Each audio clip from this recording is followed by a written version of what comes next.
చంద్రబాబు మాటలకు అర్థాలే వేరని, ఆయన చెప్పేదొకటి చేసేదొకటి అంటూ వైఎస్ఆర్సీపీ నేత మాజీ మంత్రి అంబటి రాంబాబు ఎద్దేవా చేశారు.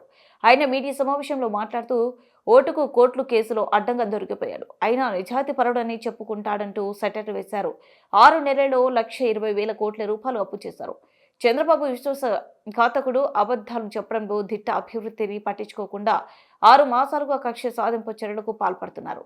పేర్ని నాని కుటుంబంపై కక్ష సాధింపు చర్యలకు దిగారు. మీ కక్ష సాధింపు చర్యలకు భయపడం, అధికారం కోసం చంద్రబాబు ఎంతకైనా దిగజారుతారు అని అంబటి దుయ్యబడ్డారు. గారి సినిమాలో కూడా ఖుషి అని కూడా దానిలో పెట్టినట్టున్నారు. ఆడువారి మాటలకు అర్థాలే వేరులే, అర్థాలే వేరులే అని ఇప్పుడు అనిపిస్తుంది నాకు. బాబు గారి మాటలకు అర్థాలే వేరులే, అర్థాలే వేరులే. అవునంటే కాదనిలే, కాదంటే అవుననిలే. చక్కగా సూట్ అయిపోద్ది దీనికి. చంద్రబాబు నాయుడు గారికి కక్ష లేదు అంటే కక్ష ఉంది అని అర్థం. చంద్రబాబు నాయుడు గారు నేను నిప్పు లాంటి మనిషిని అన్నాడు అనుకోండి, ఆయన పెద్ద తుప్పు లాంటి మనిషి అని అర్థం. నేను అసలు తప్పే చెయ్యను అన్నాడంటే నిత్యం తప్పులు చేస్తాడని అర్థం.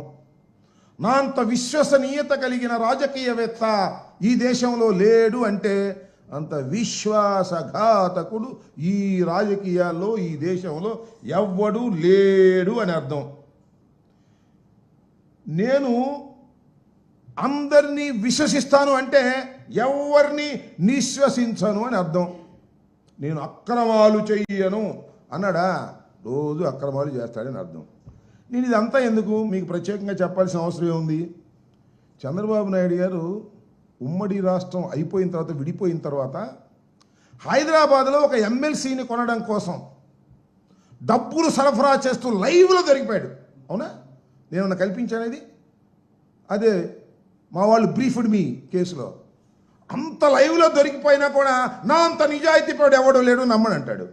ఈ పత్రికలేమో వాళ్ళు చంద్రబాబు నాయుడు గారు అంత నిజాయితీపరులు ఎవరు లేరండి, ఈ భారత రాజకీయాల్లో ఆయనంత స్వచ్ఛమైనటువంటి రాజకీయ నాయకుడు ఎవరు లేరు అని చెప్తాడు. మనం నమ్మాలి. అంత పెద్దగా లైవ్లో దొరికిపోయినా కూడా మహానుభావుడు భలే మేనేజ్ చేసుకుంటాడులే.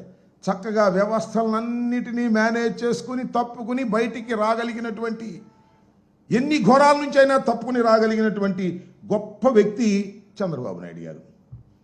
నేను మీ అందరికీ గుర్తు చేస్తా, చంద్రబాబు నాయుడు గారు ఎన్నికలకు ముందు మా మీద ఎన్ని అపవాదులు వేశాడండి. 14 లక్షల కోట్ల రూపాయలు అప్పు చేసింది రాష్ట్ర ప్రభుత్వం, మామూలు జగన్మోహన్ రెడ్డి గారి ప్రభుత్వాన్ని.